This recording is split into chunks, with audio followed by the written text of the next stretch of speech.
നിങ്ങളുടെ ജീവിതത്തിലെ പരാജയങ്ങളെ, പ്രതിസന്ധികളെ കുറ്റപ്പെടുത്താത്ത, നിങ്ങളോട് ചേർന്ന് നിൽക്കുന്ന ഉത്തമയായ ഒരു എലിസബത്ത് നിങ്ങളുടെ ജീവിതത്തിലുണ്ടോ? എലിസബത്ത് എന്ന് പറഞ്ഞതുകൊണ്ട് ജെൻഡർ ഡിഫറൻസ് ഒന്നും നോക്കണ്ട.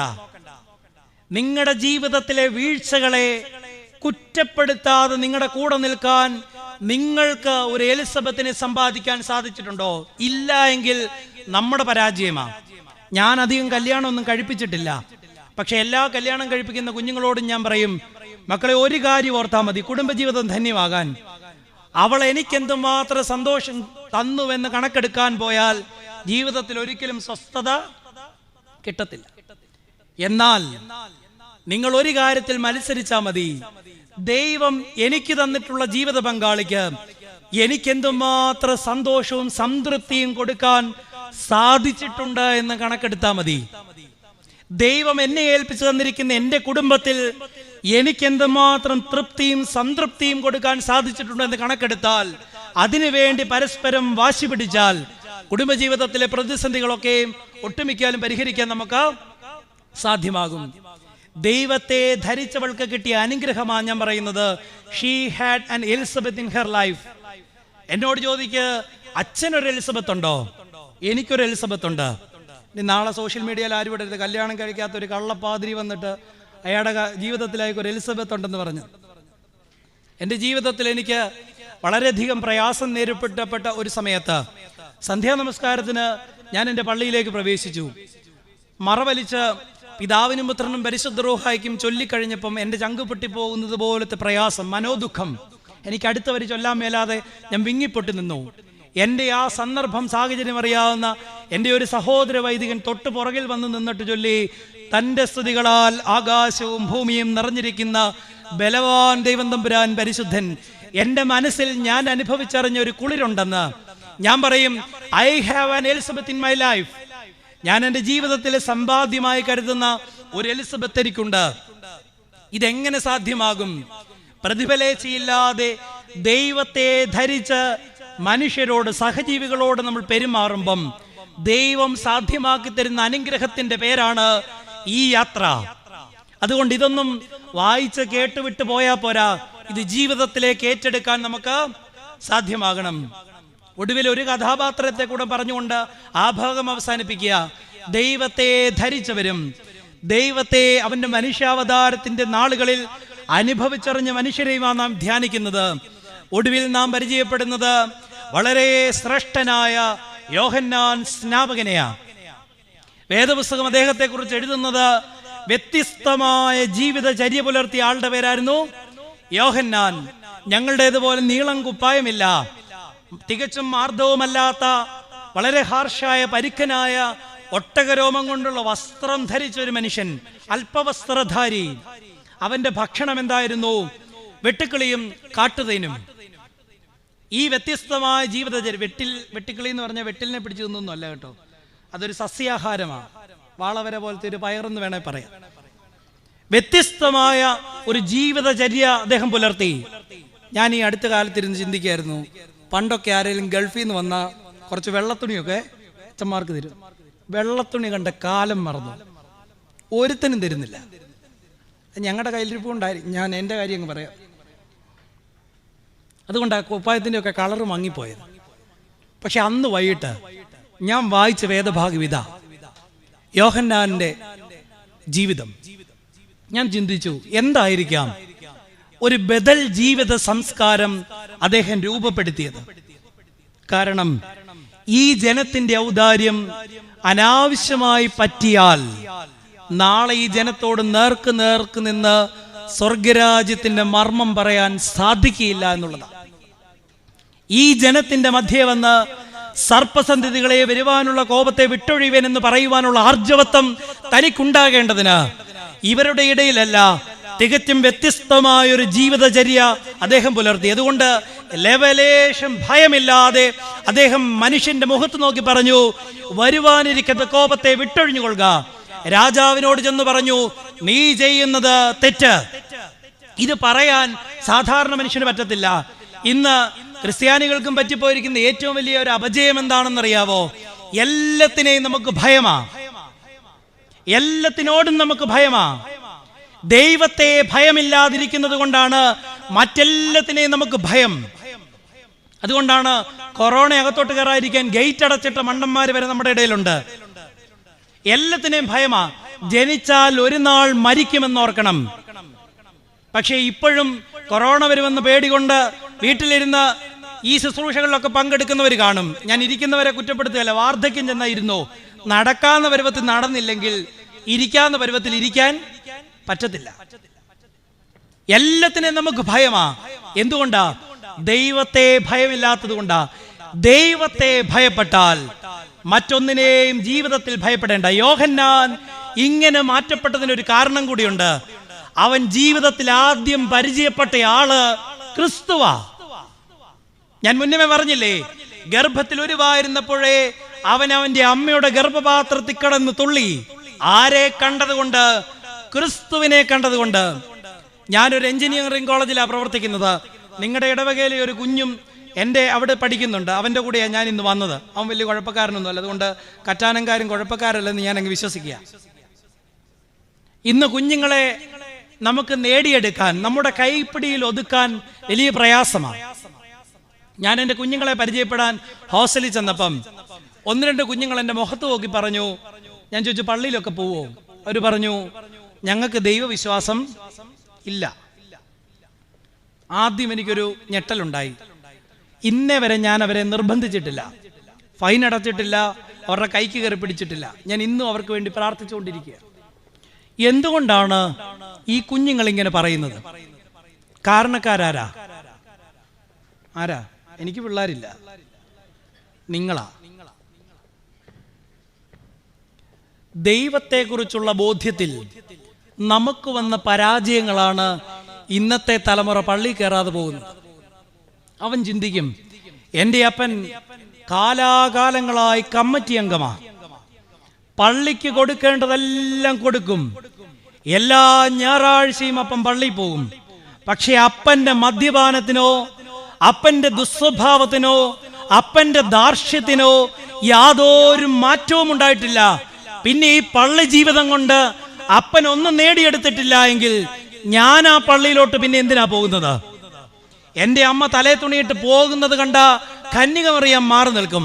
പക്ഷെ അമ്മയുടെ കുഞ്ഞുമായ്മയ്ക്കും കുശുമ്പിനും യാതൊരു കുറവും വന്നിട്ടില്ല.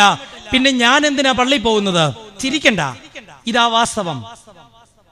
നമ്മുടെ ജീവിതത്തിൽ കണ്ട കൂദാശകളെ ഏറ്റെടുക്കാൻ കഴിയാത്തടത്തോളം കാലം നമ്മുടെ പള്ളി ജീവിതങ്ങൾ വെറുതെ ആർഭാടങ്ങളായി മാത്രം മാറിപ്പോകുന്നു. ഇതാണ് തലമുറ നഷ്ടപ്പെട്ടു പോകും. അല്ലാതെ നിങ്ങൾ പറയും അച്ഛന്മാർ ശരിയല്ലാത്തത് കൊണ്ടാ, ഞങ്ങൾ ഏറ്റെടുക്കാം, ബാക്കിയോ? അതുകൊണ്ട് ഞാൻ നിങ്ങൾക്കൊരു ടിപ്പ് പറഞ്ഞു തരാം. എൻ്റെ ഒരു പ്രസംഗവും കേട്ടില്ലെങ്കിലും നാളെ എന്നേക്കാൾ ശക്തരായ മനുഷ്യരെ പ്രസംഗിക്കാൻ പോകുന്നു. അപ്പം നിങ്ങൾ എന്നെ മറക്കും, സ്വാഭാവികം. എന്നാൽ ഈ വാചകം മറക്കരുത്. നിങ്ങളുടെ മക്കളെ ദൈവസന്നിധി കുമ്പിടാൻ പഠിപ്പിച്ച നിങ്ങളുടെ മക്കളുടെ മുമ്പാകെ നിങ്ങൾക്ക് കുമ്പിടേണ്ടതായിട്ട് വരത്തില്ല. ഓർത്തു വെച്ചോണം. നിങ്ങളുടെ മക്കളെ ദൈവസന്നിധി കുമ്പിടാൻ പഠിപ്പിച്ചാൽ നിങ്ങളുടെ മക്കളുടെ മുമ്പാകെ നിങ്ങൾക്ക് കുമ്പിടേണ്ടതായിട്ട് വരത്തില്ല. ദൈവസന്നിധി കുമ്പിടാൻ പഠിപ്പിച്ചത് കൊണ്ട് മനുഷ്യന്റെ മുൻപാകെ ഓച്ചാനിച്ചു നിൽക്കേണ്ട ഒരവസ്ഥ യോഹന്നാൻ ഉണ്ടായിട്ടില്ല. അവൻ ജനനത്തിന് മുൻപേ പരിചയപ്പെട്ടത് ക്രിസ്തുവിനെയാ. നമ്മുടെ കുഞ്ഞുങ്ങൾക്ക് പരിചയമില്ലാതെ പോകുന്നതും ഈ ക്രിസ്തുവിനെയാ. അതുകൊണ്ട് അവിടെ ഒരു തിരുത്ത് നമുക്കുണ്ടാകണം. കൂദാശകൾ കണ്ടുപോകാനുള്ളതല്ല, കൊണ്ടുപോകാനുള്ളതാ. നമ്മുടെ ജീവിതത്തിലേക്ക് കൂദാശകൾ ഏറ്റെടുക്കുവാൻ കൊണ്ട് നമുക്ക് സാധ്യമാകണം. ഞാൻ പറഞ്ഞു, I want to know Christ. എനിക്ക് ക്രിസ്തുവിനെ അനുഭവിച്ചറിയണം. അതിനുള്ള ഒന്നാമത്തെ വഴിയാണ് ഞാൻ പറഞ്ഞത്, അവന്റെ മനുഷ്യാവതാരത്തിന്റെ പൊരുൾ. എന്താ പൊരുൾ? ദൈവത്തെ ധരിക്കുക. ദൈവത്തെ ധരിക്കുക എന്നുള്ളതാണ് ആ പൊരുൾ. രണ്ടാമത് ഒരു കാര്യം, ദൈവത്തെ അറിയാനുള്ള രണ്ടാമത്തെ മാതൃക അവന്റെ മരണത്തെയും പുനരുദ്ധാനത്തെയും അറിയുക. അപ്പോസ്തലൻ വളരെ കൃത്യമായിട്ട് പറയുന്നുണ്ട്, അവന്റെ കഷ്ടാനുഭവത്തോട് അനുരൂപപ്പെട്ടിട്ട് അവന്റെ പുനരുദ്ധാനത്തിന്റെ ശക്തിയെയും അനുഭവിച്ച് അറിയണം. ഇന്ന് നമ്മുടെ ആത്മീയത ഒരുപാട് മൂല്യച്യുതിയിൽ വന്നു നിൽക്കുകയാണ്. എന്തുകൊണ്ടാ? ദൈവത്തെ നാം പരിചയപ്പെടുന്നത് ഒരു അത്ഭുതകാരകൻ ആയിട്ട് മാത്രമാണ്. നമ്മുടെ കാര്യങ്ങളെയൊക്കെയും ചോദിക്കുന്നതൊക്കെയും സാധ്യമാക്കി തരുന്ന ആളുടെ പേരാണ് യേശു.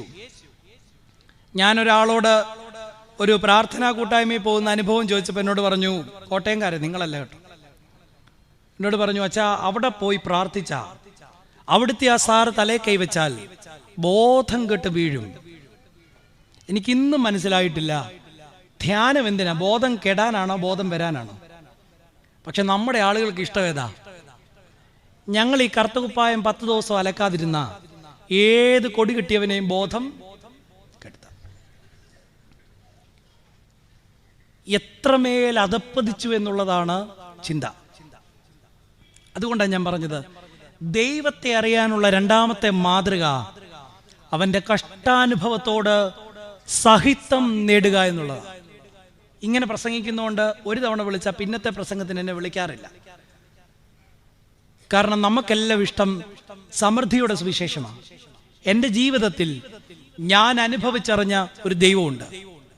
എൻ്റെ ദൈവം ഒന്നും സമൃദ്ധി കൊണ്ട് അടുക്കിലേക്ക് വിളിച്ച ഒരാളല്ല. ഞാൻ ഇന്നിട്ടിരിക്കുന്ന ഈ കറുത്തകുപ്പായം മേടിക്കാൻ നിവൃത്തിയില്ലാഞ്ഞൊരു കാലം എനിക്കുണ്ട്. വൈദിക സെമിനാരിയിൽ ഞാനും ജസ്സനച്ചനും ഒരുമിച്ച് പഠിച്ചതാണ്. പഠിക്കുന്ന സമയത്ത് ഞങ്ങളുടെ ഏറ്റവും വലിയ ആഗ്രഹമാണ് ആദ്യമായിട്ടൊരു കുപ്പായം ധരിക്കുക എന്നുള്ളത്. ഞാൻ എൻ്റെ ബാച്ചിലെ ആദ്യത്തെ പട്ടമേൽക്കുന്നയാളായിരുന്നു. ആ സമയത്ത് ഓടിച്ചെന്ന് എൻ്റെ അപ്പനോട് പറഞ്ഞു, അപ്പ തിരുമനസ് കൊണ്ട് പറഞ്ഞു കുപ്പായമൊക്കെ തയ്പ്പിച്ചോ, അതുകൊണ്ട് എനിക്ക് പൈസ തരണം. എൻ്റെ അപ്പൻ നിർധനായ ഒരു മനുഷ്യനായിരുന്നു.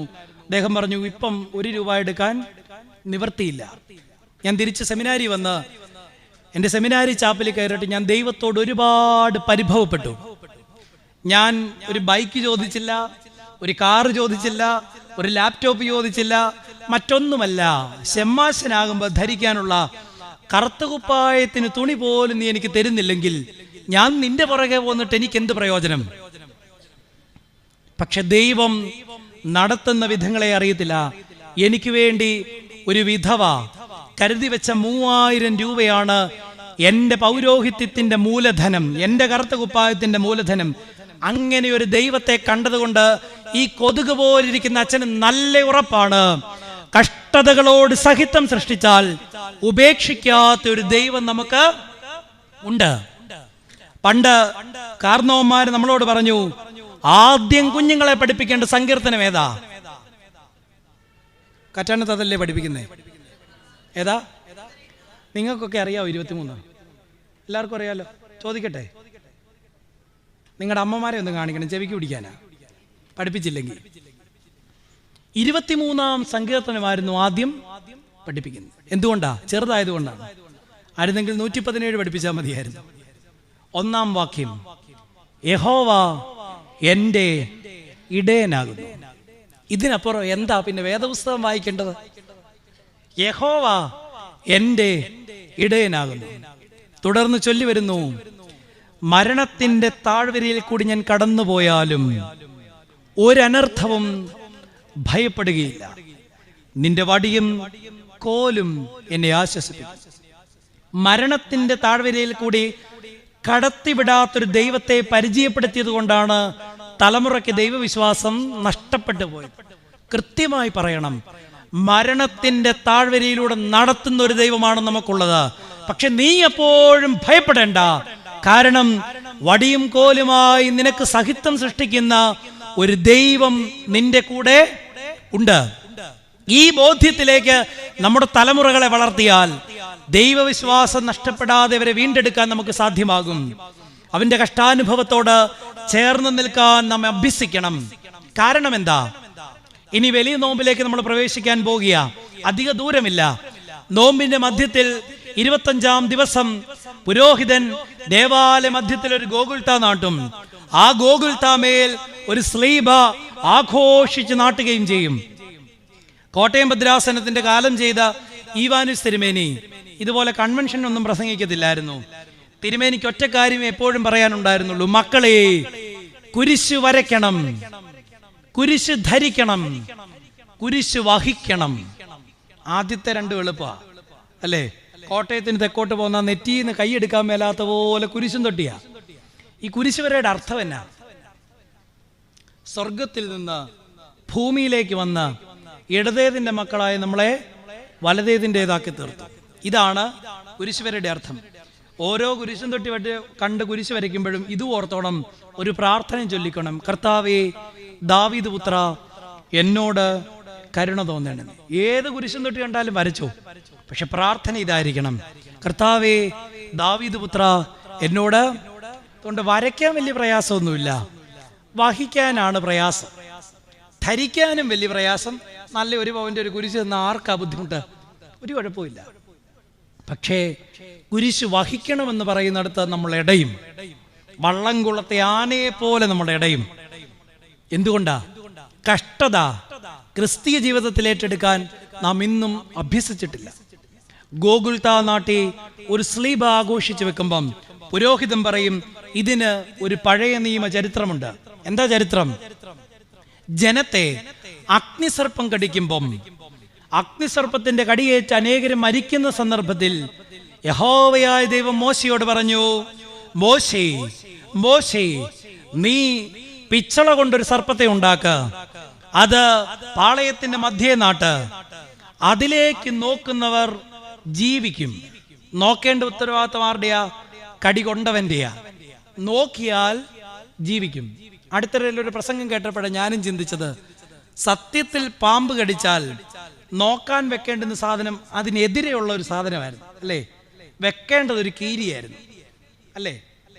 നമ്മൾ അത്രയൊന്നും ചിന്തിക്കാത്തതുകൊണ്ട് ഞങ്ങൾക്ക് ആ ഭാരമൊന്നുമില്ല. വെക്കേണ്ടത് ഒരു കീരിയാണ്. പക്ഷെ ദൈവം പറഞ്ഞു പിച്ചള കൊണ്ട് ഒരു സർപ്പത്തെ തന്നെ ഉണ്ടാക്കണം. നമുക്ക് ആ സ്ഥാനത്ത് എന്താ? ഒരു സ്ലീബായ. എന്താ അതിന്റെ അർത്ഥം? അത് കഴിഞ്ഞ് പള്ളിയിലേക്ക് പ്രവേശിക്കുമ്പോഴും ഇറങ്ങുമ്പോഴും ഒക്കെ ആ ഗോകുൽത്തായ മുത്തിയ നാം പുറത്തേക്കും അകത്തേക്കും പ്രവേശിക്കുക. എന്താ അതിന്റെ അർത്ഥം? ദൈവം നമ്മുടെ ജീവിതത്തിൽ വെക്കുന്ന എല്ലാ അനുഭവങ്ങളെയും ഈ കുരിശോളം ഉയർത്തി അതിനേക്ക് താതാമിത്യം പ്രാപിക്കുവാൻ നമുക്ക് സാധ്യമാകണം. നമ്മുടെ ജീവിതത്തിൽ ദൈവം വെച്ച് നീട്ടുന്ന എല്ലാ അനുഭവങ്ങളെയും ഈ കുരിശിനോളം ഉയർത്തി ക്രിസ്തുവിൽ കാണാൻ നമുക്ക് സാധിച്ചാൽ ക്രിസ്തീയ ജീവിതത്തിൽ നമ്മെക്കുറിച്ച് മറ്റുള്ളവർ പറയും, ഇതാ ഭക്തരായ മനുഷ്യർ. ഇല്ല എങ്കിൽ നമ്മൾ മനുഷ്യരിൽ ആശ്രയിക്കും, ദൈവത്തോട് പിറുപിറുക്കും. ജീവിതത്തിൽ വരുന്ന എല്ലാ അനുഭവങ്ങളെയും, ദൈവം തരുന്ന കൈപ്പറി എല്ലാ അനുഭവങ്ങളിലും ഈ ഒരു ബോധ്യം നിങ്ങളെ വലി നടത്തണം. മനുഷ്യരോട് പറഞ്ഞു നടന്നിട്ട് കാര്യമില്ല, പള്ളി നടന്നിട്ട് കാര്യമില്ല. ഒരിടത്ത് പോയാൽ മതി. അവിടെ ചെന്നിട്ട് പക്ഷേ നമ്മുടെ അനുഭവങ്ങളെ, കൈപ്പേറിയ അനുഭവങ്ങളെ ക്രിസ്തുവാകുന്ന കുരിശോളം ഉയർത്തിവെച്ച് ക്രിസ്തുവിന്റെ കഷ്ടാനുഭവത്തോട് ചേർത്ത് വെച്ച് ചിന്തിച്ചാൽ ഏത് പ്രതിസന്ധിയെയും മറികടക്കുവാൻ നമുക്ക് സാധ്യമാകും. അച്ഛൻ എന്നെ പരിചയപ്പെടുത്തിയത് കൊണ്ട് എൻ്റെ അനുഭവം പറയാം. ഞാൻ എൻ്റെ 29ാമത്തെ വയസ്സിൽ ഒരാൾക്ക് കിഡ്നി കൊടുത്ത ഒരാളാ. കൊടുത്തത് കൊണ്ട് പറഞ്ഞതല്ല, അത് കൊടുക്കാനുണ്ടായ സാഹചര്യമാ. അവരത് കണ്ടുപിടിച്ചപ്പം ഏകദേശം വൈകിപ്പോയി, 2 കിഡ്നി ഫെയിലായി പോയി. ഞാൻ ഇത് കൊടുക്കാമെന്ന് പറഞ്ഞു. അത് കഴിഞ്ഞ് ഞാൻ ഒരു ഡോക്ടറോട് ചോദിച്ചു. ഡോക്ടറിനോട് ചോദിച്ചു, ചെറുപ്പക്കാരനല്ലേ, അത് കണ്ടാലും വലിയ മെനയൊന്നും ഇല്ലല്ലോ, അതുകൊണ്ട് ഒന്നുകൂടെ ആലോചിക്കുക, ചിലപ്പോൾ വല്ല ഡിപ്രഷനും അടിക്കാൻ സാധ്യതയുണ്ട്. പക്ഷെ എനിക്ക് അത് പേടിയില്ലായിരുന്നു, കാരണം ബോധം ഉണ്ടല്ലേ ഡിപ്രഷൻ വരത്തുള്ളല്ലോ. അതുകൊണ്ട് ആ പേടി എനിക്കില്ല. ഗൈനക്കോളജിസ്റ്റ് ഒഴികെ ബാക്കി എല്ലാവരും എൻ്റെ ശരീരം പരിശോധിച്ച് നോക്കി. ഒരു ഡോക്ടർ പറഞ്ഞു സൂപ്പർ കിഡ്നിയാണ്, കൊടുത്തോളം പറഞ്ഞു. പക്ഷെ എനിക്കത് സാധ്യമായത് എൻ്റെ മിടുക്കോ എൻ്റെ ധൈര്യമോ അല്ല, വിശുദ്ധ കുർബാന അർപ്പിച്ചപ്പോഴുണ്ടായ എൻ്റെ ധൈര്യമാണ്. ഇത് പറഞ്ഞപ്പോൾ എനിക്കൊരു പരിഭ്രമം തോന്നി. പക്ഷെ വിശുദ്ധ കുർബാനയിൽ എനിക്കുണ്ടായ ഒരു ബോധ്യം, അതുകൊണ്ടാണ് ഞാൻ പറഞ്ഞത്, കുർബാന കണ്ടുപോയാൽ പോരാ, കുർബാന കൊണ്ടുപോകണം. എൻ്റെ ജീവിതത്തിൽ ഏറ്റവും വലിയ അനുഗ്രഹമായി ഞാൻ കരുതുന്നത് 2 കാര്യങ്ങൾ കയ്യിലെടുക്കാൻ പറ്റിയെന്നുള്ളതാ. ഒന്ന്, കർത്താവിൻ്റെ തിരുശരീര രക്തങ്ങൾ. ഞാൻ യോഗ്യനായത് കൊണ്ടല്ല, പക്ഷേ ദൈവം എനിക്കതിനൊരു അർഹത തന്നു എന്നുള്ളത് കൊണ്ടാണ്. 2, കർത്താവിൻ്റെ തിരുവചനമാ. ഈ 2 ധന്യതയും സമ്പത്തും ആ ജീവിതത്തിൽ ഏറ്റവും വലുത്. വിശുദ്ധ കുർബാന അർപ്പിച്ചപ്പം ഞാൻ ചിന്തിച്ചു, തമ്പുരാന് ഡിപ്രഷൻ ഉണ്ടായിട്ടുണ്ടോ? പുരാതന റോമിൽ ഒരു ക്ലേ ടാബ്ലറ്റ് കണ്ടുപിടിച്ചു. അതിലൊരു രൂപം കൊത്തിവെച്ചിട്ടുണ്ട്, ഒരു ക്രൂശിത രൂപം, കഴുതയുടെ ശിരസും മനുഷ്യന്റെ ഉടലുമുള്ള ഒരു ക്രൂശിത രൂപം. അത് അർത്ഥമാക്കുന്നത് ഇങ്ങനെയാണ്: നന്ദിയില്ലാത്തൊരു ജനതയ്ക്ക് വേണ്ടി സ്വന്തം ജീവിതം കളഞ്ഞ വിഡ്ഢിയായ ഒരു മനുഷ്യൻ. ആര്? ക്രിസ്തു. അങ്ങനെ ഒരു ക്രിസ്തു നമ്മുടെ തലവനായി നിൽക്കുമ്പം നമ്മളെടുക്കുന്ന പല തീരുമാനങ്ങളിലും നമ്മുടെ പല സഹനങ്ങളിലും നമ്മുടെ കൂടെ നിൽക്കുന്നവർ നമ്മളോട് പറയും, നീ എന്താ ഇങ്ങനെ വിഡ്ഢിത്തം പ്രവർത്തിക്കുന്നത്? പക്ഷെ ക്രിസ്തുവിന് വേണ്ടി ചിലത് ത്യജിക്കുന്നിടത്താണ് നമ്മുടെ ജീവിതത്തിൽ വലിയ അനുഭവങ്ങൾ, വലിയ മാറ്റങ്ങൾ ഉണ്ടാകുന്നത്. എന്നോട് ഡിപ്രഷൻ ഉണ്ടാകുന്നവരോട് പറഞ്ഞവരോട് ഞാൻ പറയും, I have great impression about my God. എനിക്ക് എൻ്റെ ദൈവത്തെക്കുറിച്ച് ഇന്ന് അതീവ ശക്തമായ ഇഷ്ടം മാത്രം അവശേഷിക്കുന്നത്. വളരെ സജീവമായി നിൽക്കുക. അതുകൊണ്ട് എനിക്ക് യാതൊരു ഭയവുമില്ല, നിർഭയത്തോടു കൂടി ജീവിക്കാൻ പറ്റും. ഞാൻ പറയും, യഹോവ എന്ന ഇടയൻ എൻ്റെ കൂടെയുള്ളത് കൊണ്ട് മരണത്തിൻ്റെ താഴ്വരയിൽ കൂടി ഞാൻ കടന്നുപോയാലും അനർത്ഥവും ഭയപ്പെടുകയില്ല. കടത്തിവിടുമെന്നുള്ളത് നിശ്ചയമായ കാര്യമാണ്. ഇവിടെ ഈ ബോധ്യം നമുക്കുണ്ടാകണം. നമ്മുടെ കഷ്ടാനുഭവങ്ങളെ ക്രിസ്തുവിൻ്റെ കഷ്ടാനുഭവത്തോട് ചേർത്ത് വെക്കണം. പക്ഷെ പലപ്പോഴും നമ്മൾ ദൈവത്തിൽ നിന്ന് ആഗ്രഹിക്കുന്നത് അവൻ്റെ അത്ഭുതങ്ങളെ കാണാനാ. വേദപുസ്തകത്തിലെ മനോഹരമായൊരു രംഗമാണ്, ശിഷ്യന്മാരൊക്കെയും കടലിൽ പടകിൽ യാത്ര ചെയ്യുക. കർത്താവ് അവരോടൊപ്പമില്ല. കടലിൽ വലിയ തിരമാലകളൊക്കെ അടിക്കുന്ന സന്ദർഭത്തിൽ പരിഭ്രാന്തരായ ശിഷ്യർ നിൽക്കുക. നോക്കിയപ്പം കടലിന് മീതെ ക്രിസ്തു നടന്നു വരുന്നു. ശിഷ്യന്മാര് പടകിൽ കടന്ന് നിലവിളിച്ചു, ആണ്ട്രാ, ഒരു ഭൂതം നടന്നു വരുന്നു. പക്ഷെ അടുത്തടുത്ത് വന്നപ്പോൾ അവർക്ക് മനസ്സിലായി അത് നമ്മുടെ ഗുരുവാ, ക്രിസ്തുവാ. പത്രോസിനൊരാഗ്രഹം, ഞാനല്ലേ പാത്രക്കീസ്, അതുകൊണ്ട് ഒരു ചെറിയ ട്രിക്ക് ഇവന്മാരെ കാണിക്കണം. പത്രോസ് പറഞ്ഞു, നിങ്ങൾ അവിടെ നിൽക്ക്, ഇപ്പം ഞാനൊരു കൂട്ടം കാണിച്ചു തരാം. കർത്താവിനോട് പറഞ്ഞു, കർത്താവേ, നീ അവിടെ നിൽക്ക, എനിക്കൊരു കാര്യം സാധിക്കാനുണ്ട്, നിന്നെ കൊണ്ട് എനിക്കൊരു കാര്യം സാധിക്കാനുണ്ട്. പത്രോസ് പടകിന് പുറത്തേക്ക് ഇറങ്ങി. കാറ്ററിയാവുന്ന, കടലറിയാവുന്ന, തിരയറിയാവുന്ന, തിരമാലകളറിയാവുന്ന പത്രോസിന്, കടലിന്റെ ആഴമറിയാവുന്ന പത്രോസിന് ഒരു ചുവടിനപ്പുറം വെക്കാൻ സാധ്യമായില്ല. പത്രോസ് കടലിൽ താണുപോയി. കർത്താവ് പത്രോസിന്റെ കൈക്ക് പിടിച്ചു എന്ന് വേദപുസ്തകം പറയുന്നു. മർത്തോമ സഭയുടെ കാലം ചെയ്ത തെയോഫിലോസ് തിരുമേനി ഒരു സെന്റർ സ്ഥാപിച്ചു. അവിടെ ഒരു ശില്പം തിരുമേനി ഉണ്ടാക്കി വെച്ചിട്ടുണ്ട്. ഇതാണ് പത്രോസിന്റെ കൈക്ക് പിടിക്കുന്ന കർത്താവിന്റെ ശില്പം. തിരുമേനി അതിനൊരു ക്യാപ്ഷനും കൊടുത്തു, ക്രൈസ്റ്റ് ദ ലിബറേറ്റർ, വീണ്ടെടുപ്പുകാരനായ ക്രിസ്തു. ഞാൻ പറയും, ആ കൈക്ക് പിടിച്ചതിലൂടെ കർത്താവ് പത്രോസിനോടൊരു കാര്യം പറഞ്ഞു, പത്രോസേ, ആർത്ത് അലയടിക്കുന്ന കടലിന്റെ നടുവിൽ നിന്റെ പടകിൽ നിന്ന് പുറത്തിറങ്ങി ഒരഭ്യാസവും നീ കാണിക്കണ്ട, ഒരത്ഭുതവും നീ കാട്ടേണ്ടതില്ല. നിന്റെ പടകിൽ നിനക്ക് ശാന്തനായി ഇരിക്കാൻ കഴിഞ്ഞാൽ മാത്രം മതി. എത്ര വലിയ പ്രതിസന്ധികൾ നിന്റെ പടകിന് ചുറ്റുമുണ്ടായാലും ദൈവത്തിൽ നീ വിശ്വസിക്കുന്നുവെങ്കിൽ നിന്റെ പടകിൽ നീ ശാന്തനായിരിക്കാൻ അഭ്യസിച്ചാൽ മതി. ഒരു ചെറുപ്പക്കാരൻ പള്ളിയിൽ വന്ന് മണിക്കൂറുകളോളം ഇരിക്കുക. അച്ഛൻ ചോദിച്ചു, നീ എന്തുവാടാ ഈ പള്ളി ചെയ്യുന്നത്? അവൻ പറഞ്ഞു, ഞാൻ എൻ്റെ ദൈവത്തെ നോക്കും, അവൻ എന്നെ നോക്കും, ഞങ്ങൾ സന്തോഷമായിരിക്കും. ദേവാലയത്തെ നിങ്ങൾ അങ്ങനെ കൂടെ കാണണം. നമുക്ക് ഞായറാഴ്ചക്കടയാണ് നമ്മുടെ പള്ളി. അത് കഴിയുമ്പം സെമിത്തേരി അതിലും സജീവമാണെന്ന് എനിക്ക് പലപ്പോഴും തോന്നാറുണ്ട്. ഒരിക്കലും അടയ്ക്കരുതാത്ത കതകിന്റെ പേരാണ് പള്ളിവാതിൽ. അതുകൊണ്ട് മൂപ്പന് ഇച്ചിരി കാശ് കൂടുതൽ കൊടുത്താലും എല്ലാ പള്ളികളുടെയും വാതിലുകൾ തുറന്നിടണമെന്ന അഭിപ്രായമുള്ളയാളാണ് ഞാൻ. പക്ഷെ കോളേജ് ഞാൻ അധികം തുറന്നിടാറില്ല. കാരണം ഈ പ്രേമരോഗികൾ കയറിയിരിക്കുന്ന സ്ഥലമാണ് ചാപ്പല്. എന്നാൽ ദേവാലയം എന്തിനുള്ളതാ? എൻ്റെ ദൈവത്തോട് മൗനമായി സംസാരിക്കാനുള്ള ഇടം കൂടിയാണ് ദേവാലയം. എൻ്റെ ജീവിതത്തിലെ പ്രതിസന്ധികളെ എൻ്റെ ദൈവത്തിൻ്റെ കഷ്ടാനുഭവങ്ങളോട് ചേർത്ത് ചിന്തിക്കുമ്പം എൻ്റെ ദൈവത്തിൻ്റെ ശക്തിയിൽ എനിക്ക് എഴുന്നേൽക്കാൻ സാധിക്കുമെന്ന ബോധ്യം. അതുകൊണ്ടാണല്ലോ കുറിയേലായിസോൻ പറഞ്ഞ് നമ്മൾ കുമ്പിട്ടിട്ട് വളരെ സജീവമായി എഴുന്നേൽക്കാൻ ഒരു ആത്മീയ അഭ്യാസം പിതാക്കന്മാർ നമ്മളെ പഠിപ്പിച്ചിരിക്കും. ഇപ്പം കുമ്പിടാനും മേലെ, കാരണം അതുപോലെ വയറാണ് നമുക്ക്. തിന്ന് തിന്ന് തിന്ന് നടക്കാതെയും ഇരുന്നും പണ്ടൊക്കെ വെള്ളം കോരുമായിരുന്നു. അതുകൊണ്ട് വെള്ളം കുറച്ചേ ചെലവാക്കത്തുള്ളൂ, നടക്കുമായിരുന്നു. ഇപ്പം രാവിലെ ഡോക്ടർ പറഞ്ഞാലേ നടക്കത്തുള്ളൂ. പണ്ട് കടയിൽ പോയി നമ്മൾ സാധനം മേടിക്കുന്നത് എങ്ങനെയായിരുന്നു? നമ്മുടെ വീട്ടിൽ വേണ്ടുന്ന ആവശ്യത്തിൻ്റെ ഒരു ലിസ്റ്റ് എഴുതി നമ്മുടെ പിള്ളേരുടെ കൊടുത്തു വിടും. 100 മല്ലി, 100 മുളക്. പിള്ളേർ ഓടിപ്പോയി ആ ലിസ്റ്റ് കടക്കാരൻ്റെ കൊടുക്കും. ആ ലിസ്റ്റിന് പ്രകാരമുള്ള സാധനം മേടിച്ച്. ഇപ്പം എങ്ങനെയാ? എല്ലാ സൂപ്പർ മാർക്കറ്റാ. വേണ്ടത് കൊണ്ടല്ല, ഇതെനിക്കില്ല, ഇതൊരു വലിയ മുടുക്ക. ഇങ്ങനെ ജീവിച്ച് ജീവിച്ച് ജീവിച്ച് 40-49 ആകുമ്പോഴേ ഞങ്ങൾ ശോശപ്പായിടും. അതുകൊണ്ട് ജീവിക്കുന്നെങ്കിൽ വളരെ ആർജവത്വത്തോടുകൂടി നമുക്ക് ജീവിക്കാം. നമ്മുടെ ശക്തി, നമ്മുടെ ബലം, നമ്മുടെ ആർജവത്വം ക്രിസ്തുവിലായിരിക്കണം.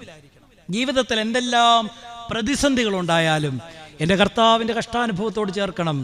അതോട് ചേർത്ത് അപ്പോസ്തലൻ പറഞ്ഞു, എനിക്കവൻ്റെ പുനരുദ്ധാനത്തിൻ്റെ ശക്തിയും അറിയാം. അതും കൂടെ പറഞ്ഞുകൊണ്ട് അച്ഛൻ്റെ അതേ പ്രസംഗം അവസാനിപ്പിക്കാൻ പോവുകയാണ്. എനിക്കവൻ്റെ പുനരുദ്ധാനത്തിൻ്റെ ശക്തിയും അറിയാം. കാരണം എന്താ? നമ്മൾ ദുഃഖവെള്ളിയാഴ്ച വലിയ വിലാപത്തോടു കൂടി അതിന് വെച്ചിരിക്കുന്ന മുദ്ര അതിഭീകരമാ. അവിടെ നിൽക്കുന്ന കാവൽക്കാർ നിഷ്ഠൂരന്മാരാ. പക്ഷെ അവരവരുടെ യാത്ര മുടക്കിയില്ല. നമുക്ക് വേണ്ടി ആര് ആ കല്ല് ഉരുട്ടി നീക്കിത്തരുമെന്ന വ്യാകുലത അവർക്കുണ്ടായിരുന്നു. പക്ഷെ അവരുടെ യാത്ര മുടക്കാതെ മുൻപോട്ട് പോയി.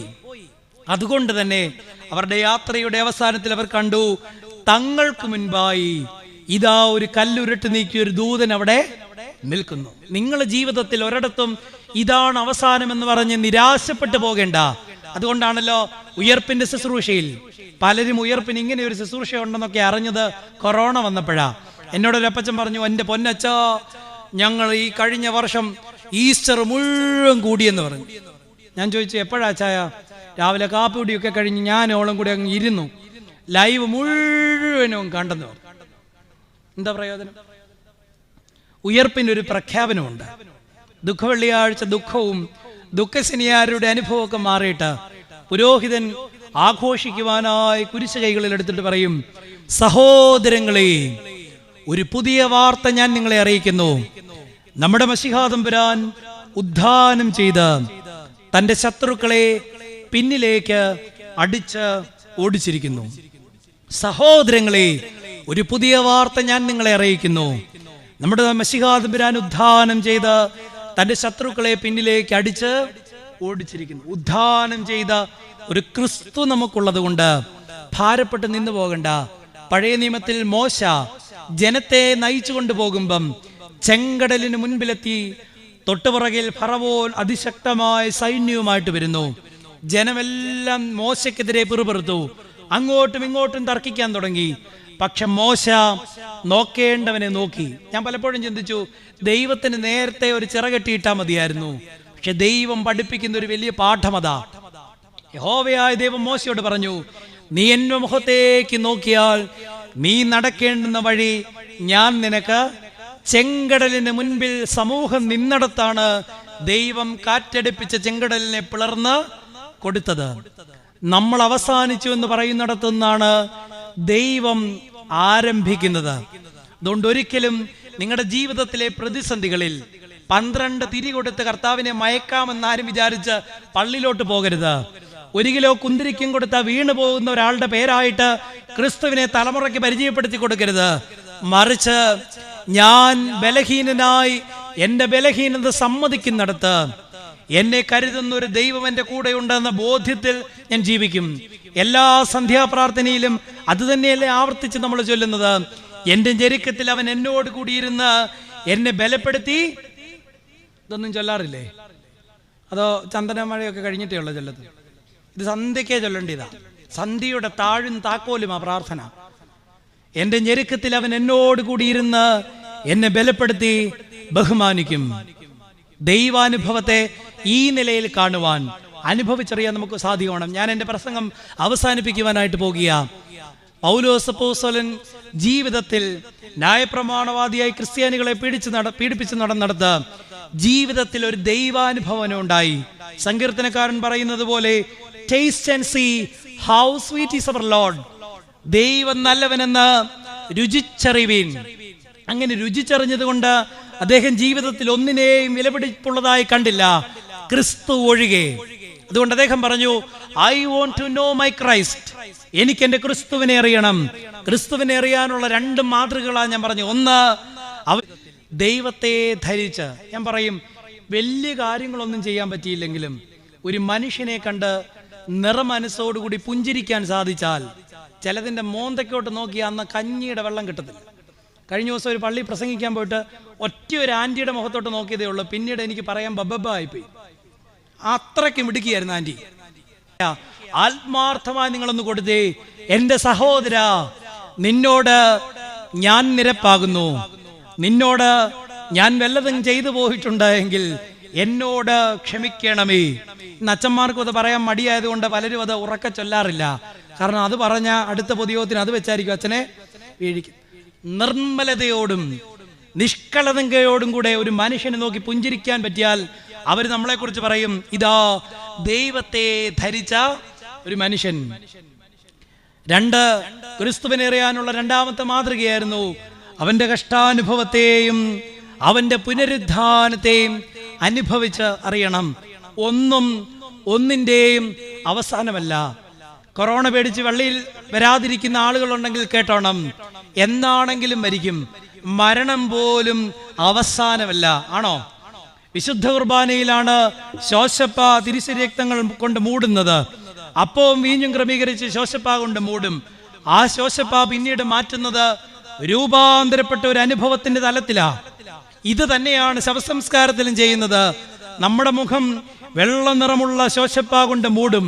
എന്നിട്ട് പറയും, കർത്താവിന്റെ ഭവനത്തിലേക്ക് പോകാമെന്ന് അവൻ എന്നോട് പറഞ്ഞപ്പോൾ ഞാൻ സന്തോഷിച്ചു. കാരണം ഇത് നീക്കപ്പെടുന്നതോടുകൂടി ഞാൻ കാണുന്നത് എന്റെ തേജസ്സുള്ള എന്റെ ദൈവത്തെയാ. ഈ ഒരു ചിന്ത ജീവിതത്തിലുണ്ടായാൽ പിന്നെ മരണത്തെ പോലും പേടിക്കേണ്ട കാര്യമില്ല. അതുകൊണ്ടാണ് ഞാൻ പറഞ്ഞത്, അവന്റെ കഷ്ടാനുഭവത്തെയും അവന്റെ പുനരുദ്ധാനത്തെയും അറിയണം. വെറുതെ ഉള്ള പരിഫറലായിട്ടുള്ള അറിവല്ല, അനുഭവിച്ച് അറിയണം. ഒരു കഥ പറഞ്ഞുകൊണ്ട് എന്റെ പ്രസംഗം അവസാനിപ്പിക്കട്ടെ. ഒരിടത്ത് വിരൽ വെച്ചു. എന്നാലും ഈ ഡ്രൈവറുടെ ധൈര്യം അപാരം. കത്തുന്ന കെട്ടിടത്തിലേക്ക് ഇടിച്ചു കയറ്റിയാണ് അവൻ നിർത്തിയത്. നമ്മുടെ പെരുന്നാളുകളെ ദൈവം ചോദ്യം ചെയ്യും. മദർ തെരേസയുടെ പിൻഗാമി നമ്മുടെ പെരുന്നാളുകളെ ദൈവം ചോദ്യം ചെയ്യും. മദർ തെരേസയുടെ പിൻഗാമിയായി വന്ന സിസ്റ്റർ നിർമ്മല മരിച്ചപ്പം മലയാള മനോരമ അവരുടെ മരണത്തിനൊരു കുറിപ്പെഴുതി. പേരിന് ജീവിതം കൊണ്ട് ഒരു നിർവചനം. സിസ്റ്റർ നിർമ്മല. നമ്മളെക്കുറിച്ച് എന്നാ പറയും? എനിക്കിതുവരെ മനസ്സിലായിട്ടില്ല. എൻ്റെ പേര് നോബിൻ. ഞാൻ ആലോചിച്ച് എങ്ങനെ ഈ പേര് കിട്ടി. എൻ്റെ അപ്പൻ്റെ പെങ്ങള് പേരൂരുണ്ട്. അപ്പം അതുവഴി ഓടിയൊരു ബസ്സിൻ്റെ പേരായിരുന്നു. എൻ്റെ ജീവിതവും എൻ്റെ പേരുമായിട്ട് പൊരുത്തുണ്ട്. കാരണം ഒരു പള്ളിയിൽ 3 വർഷം ഇരിക്കാൻ എനിക്ക് ഒറ്റ സ്റ്റാൻഡിലും കിടന്നിട്ടില്ല. അതുകൊണ്ട് എൻ്റെ പേരും, നിങ്ങൾക്ക് ഒരുപാട് പേരില്ലേ, തങ്കച്ചൻ, തങ്കമ്മ. സ്വഭാവത്തിൽ തങ്കമായിട്ട് എന്തെങ്കിലും ഉണ്ടോ? നമുക്ക് പൊതുവായിട്ടൊരു പേരുണ്ട്, ക്രിസ്ത്യാനി. ക്രിസ്തു എവിടെ? ഈ ചോദ്യത്തിന്, ഈ കേൾവി നിങ്ങളെ സഹായിക്കട്ടെ എന്ന് ആത്മാർത്ഥമായിട്ട് പ്രാർത്ഥിക്കുന്നു.